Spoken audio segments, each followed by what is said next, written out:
बैठकीचं आयोजन केलं जाईल? अभिजित वंजारी, बैठकीला जा ना तुम्ही. सभापती महोदय, मला या ठिकाणी मंत्री महोदयांनी जे उत्तर या ठिकाणी दिलं, वेगवेगळ्या कंपन्यांसोबत जे एमओयू झालं असं त्यांनी सांगितलं.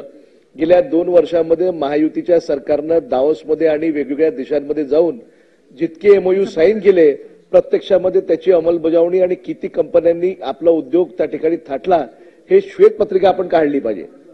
या सभागृहामध्ये उत्तर देताना किंवा बाहेर आपण प्रेसमध्ये बोलताना आपण ते सांगतो की इतक्या 55,000 कोटी रुपयाचं या ठिकाणी मोठ्या प्रमाणामध्ये आपण एमओयू साईन केलेला आहे.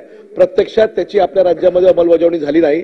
संभाजीनगरचाच केवळ हा प्रश्न नाही आहे, तर विदर्भामध्ये सुद्धा मोठ्या प्रमाणामध्ये त्या ठिकाणी एमआयडीसी मध्ये हे रिकामे भूखंड आहे. आपल्या राज्यामध्ये ज्या पद्धतीचं धोरण उद्योग क्षेत्रामध्ये राबवायला पाहिजे होतं, दुर्दैवाने तसं झालं नाही. आणि आजही सगळ्यांची पसंती काही कारण असे का, परंतु केवळ मुंबई, पुणे आणि नाशिक याच्या बाहेर आपण त्याच्या पलीकडे निघायला तयारच नाही. थोडं बहुत जी काही ऑटोमोबाईल इंडस्ट्री औरंगाबाद आणि संभाजीनगर या क्षेत्रामध्ये तयार झाली, ती तेव्हा विलासराव देशमुख साहेबांच्या काळामध्ये झाली, परंतु दुर्दैवाने विदर्भाला त्या तसा वाटा आजपर्यंत मिळाला नाही. आणि म्हणून स्पेसिफिक औद्योगिक धोरण आपल्या राज्यामध्ये ज्या भागांमध्ये इंडस्ट्री कमी प्रमाणामध्ये आहे, ज्या राज्यामध्ये, ज्या प्रदेशामध्ये की ज्या भागांमध्ये कमी प्रमाणामध्ये उद्योग थाटले गेले, त्या ठिकाणी उद्योग वाढीसाठी आपण तशा पद्धतीची पॉलिसी जाहीर करणार का, हा माझा स्पेसिफिक प्रश्न आहे.